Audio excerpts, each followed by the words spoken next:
بسم اللہ الرحمن الرحیم الحمدللہ رب العالمین والصلاة والسلام علی سید الانبیاء والمرسلین وعلی آلہ واصحابہ اجمعین.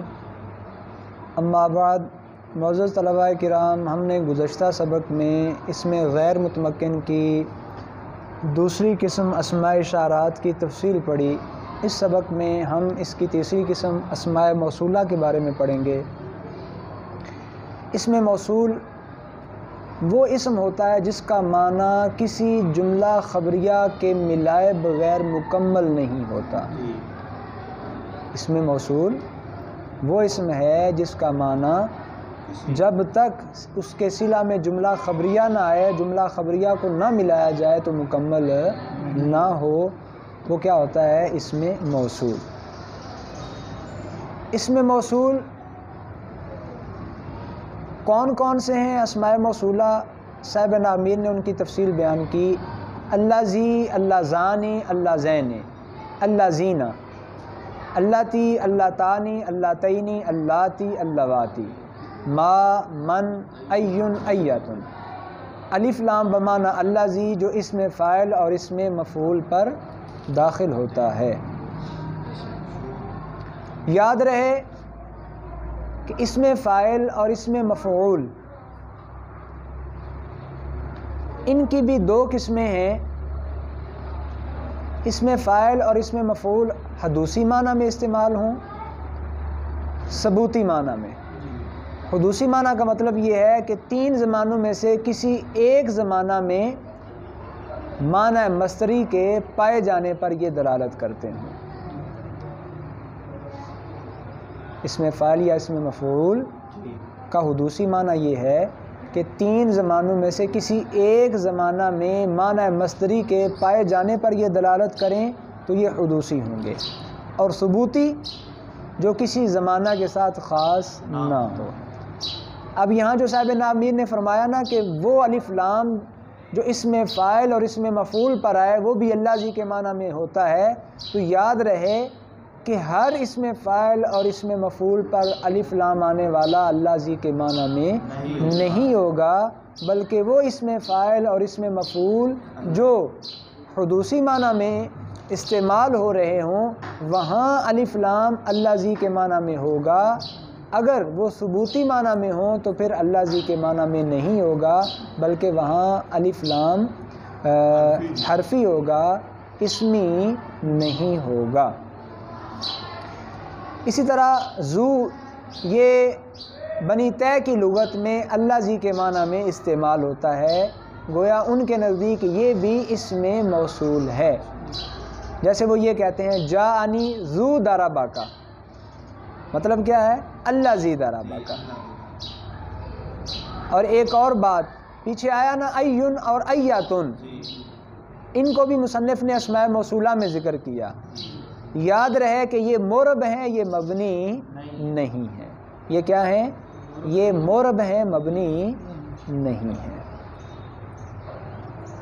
اچھا، پھر سوال یہ ہے یہاں تو بات کس کی ہو رہی ہے؟ مبنی کی. کس کی ہو رہی ہے؟ مبنی کی. تو مصنف نے پھر یہ دونوں جب مورب ہیں تو ان کو مبنی کی باس میں ذکر کیوں کیا؟ تو اس کا جواب یہ ہے کہ دراصل ان کی چار حالتیں ہیں. کتنی حالتیں ہیں؟ چار حالتیں ہیں. چار حالتوں میں سے ایک حالت میں یہ مبنی ہوتے ہیں، باقی تین حالتوں میں مورب ہوتے ہیں. اور مصنف نے یہ جو کہا نا کہ یہ مورب ہیں تو انہی تین حالتوں کے اعتبار سے کہا، اور جو مبنی میں ذکر کیا اس ایک حالت کی وجہ سے جس حالت میں یہ مبنی ہوتے ہیں. ٹھیک ہے جی. اور وہ مبنی والی حالت کون سی ہے؟ اضرب ایہم قائم. اضرب ایہم قائم. اس میں لفظ ایون جو ہے اس کا مضاف الیہ ہم ضمیر بن رہی ہے، اور اس کا جو صدر صلہ ہے کہ چونکہ اسم موصول ترکیب میں کیا بنتا ہے؟ اس کا ما بعد اس کا صلہ بنتا ہے، تو اس جو صدر صلہ ہے وہ یہاں کیا ہے؟ وہ محذوف ہے. اصل میں تھا ہوا قائم. کیا تھا؟ ہوا قائم. تو وہ یہاں سے کیا ہے؟ محذوف. اس مثال کے اندر ایون مبنی ہے. کیا ہے؟ تو اسی حالت کی وجہ سے مصنف نے کیا کیا؟ ایون اور ایاتن کو کس میں ذکر کر دیا؟ مبنی کی اقسام میں. حقیقت میں اس کی جو باقی 3 حالتیں ہوتی ہیں وہ کیا ہیں؟ معرب ہیں. یہاں تک الحمدللہ ہم نے اس میں غیر متمکن کی جو تیسری قسم ہے اسماء موصولہ اس کو مکمل کیا. لیکن اس میں جو صیغے استعمال ہوتے ہیں اس کی ہم کچھ تفصیل دیکھ لیتے ہیں. اسماء موصولہ مذکر کے لیے کون سے استعمال ہوتے ہیں، مؤنث کے لیے کون سے استعمال ہوتے ہیں، پھر مذکر میں واحد، تثنیہ، جمع.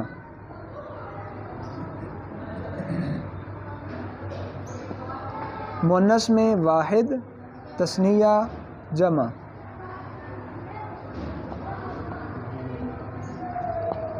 کون کون سے استعمال ہوتے ہیں؟ تو مذکر واحد کے لیے کیا آتا ہے؟ الذی.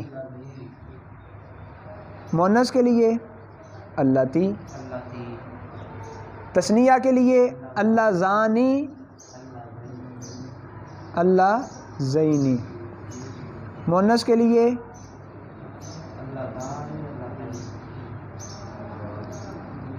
اللتانی.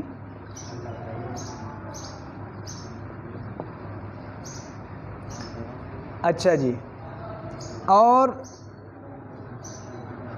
جمع کے لیے الذین. کیا آتا ہے جی؟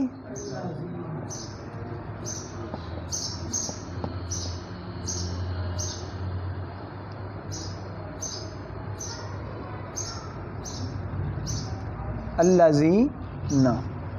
اور ادھر جمع کے لیے اللاتی یا اللواتی.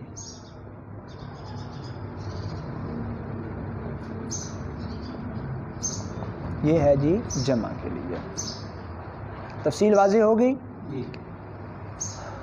یہ ہیں جی مذکر کے لیے استعمال ہونے والے صیغے اور یہ ہیں مؤنث کے لیے استعمال ہونے والے صیغے. یہاں تک الحمدللہ ہماری اسماء موصولہ کی تفصیل مکمل ہوئی. انشاءاللہ العزیز اگلے سبق میں ہم اسماء افعال، اسماء اصوات کے حوالے سے پڑھیں گے. اللہ رب العزت کی